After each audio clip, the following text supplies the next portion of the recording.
So there's a lot that really happened behind the scenes during the making of this album.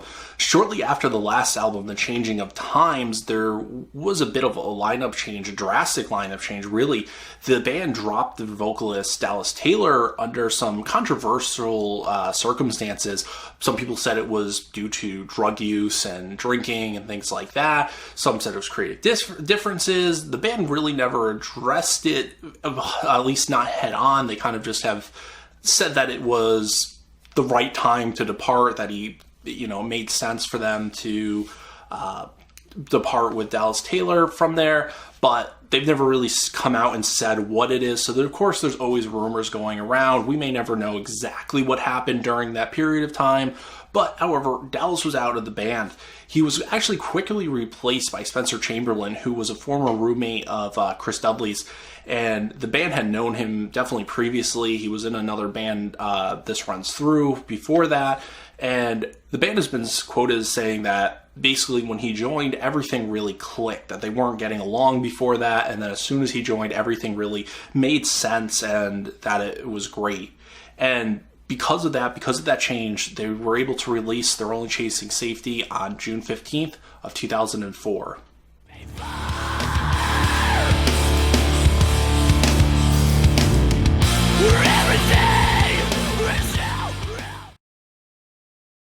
This album really improves further on the sound that they kind of explored with The Changing of Times.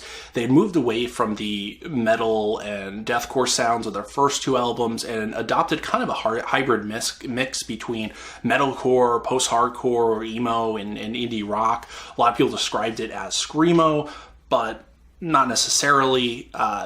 On this album, you have Aaron Gillespie's vocal work, which has just been tremendously expanded, and you really hear it right from the opening track, A Boy Brushed Red, where Chamberlain and Aaron Gillespie really kind of bounce off each other very, very well, with Spencer Chamberlain screaming and Aaron Gillespie's clean vocal work, which has seen an improvement over the last album as well, not just expanded use, but it also sounds a lot better, a lot smoother, a lot cleaner, and just overall the whole album gets improved because of that.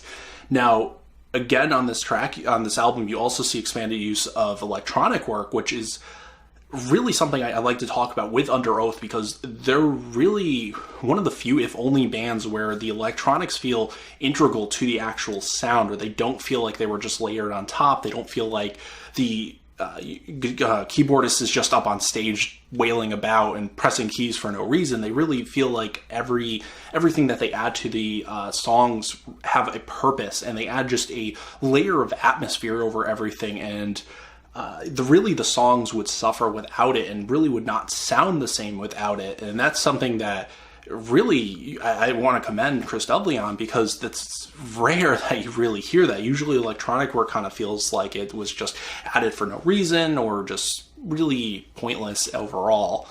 Now, while this album is kind of really toned down from their first three albums, even from The Changing of Times, there's still a lot of heaviness on this album. It's not as heavy as things that they've done. They're screaming, but that doesn't necessarily denote a heavy album. Usually that's found in the bass line, the guitar work, and the drumming. But again, on this album, there is definitely enough heaviness to keep old fans happy on here. There's songs like Down, Set, Go, which are pretty heavy, and I don't feel very receptive today, which that song in particular really kind of gives a bit of a preview to the sound that's to come, I would say. It's not quite as heavy, but you really kind of get a sense of what they're going to next, particularly when you look back on that track. Now, one of the only criticisms I have towards this album is the fact that Spencer Chamberlain kind of tried to emulate Dallas Taylor on this album, probably not to alienate fans. He was probably worried about that, but in doing so, it's never as bad as Dallas Taylor. I criticize all their other albums because of him, unfortunately, which I didn't so much like doing because, again, I know they were young. I know that he really was not comfortable in that range, as we learned further on with his other band. But Spencer Chamberlain trying to copy that, his screaming doesn't match Dallas Taylor. If you listen to his old band, you listen to Underoath after this, his screaming doesn't come off as harsh as Dallas Taylor's or as high as Dallas Taylor's, but yet he tried to find that range, and it's an improvement over Dallas Taylor, I would say, on this album.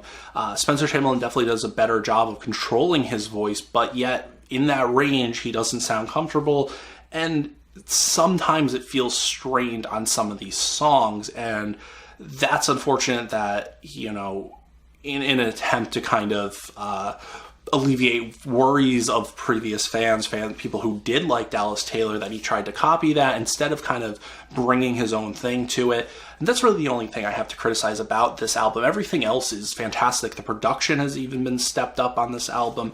The band sounds just way more cohesive. You know, they said that everything clicked, and it really, you hear that on this album.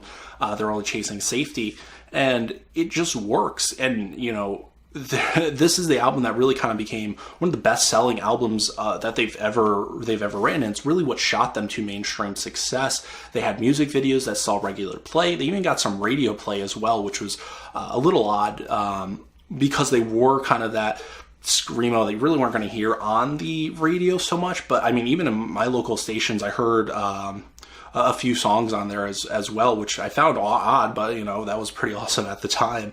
And this is the album, even in 2005, they actually re-released it with some new tracks, as well as it was their first headlining tour. So at this point, because of this album, big things were happening for Underoath. Thank you for watching the Underoath series part 4, where we took a look back at their Only Chasing Safety. Stick with us next time, where we'll be taking a look at Define the Great Line.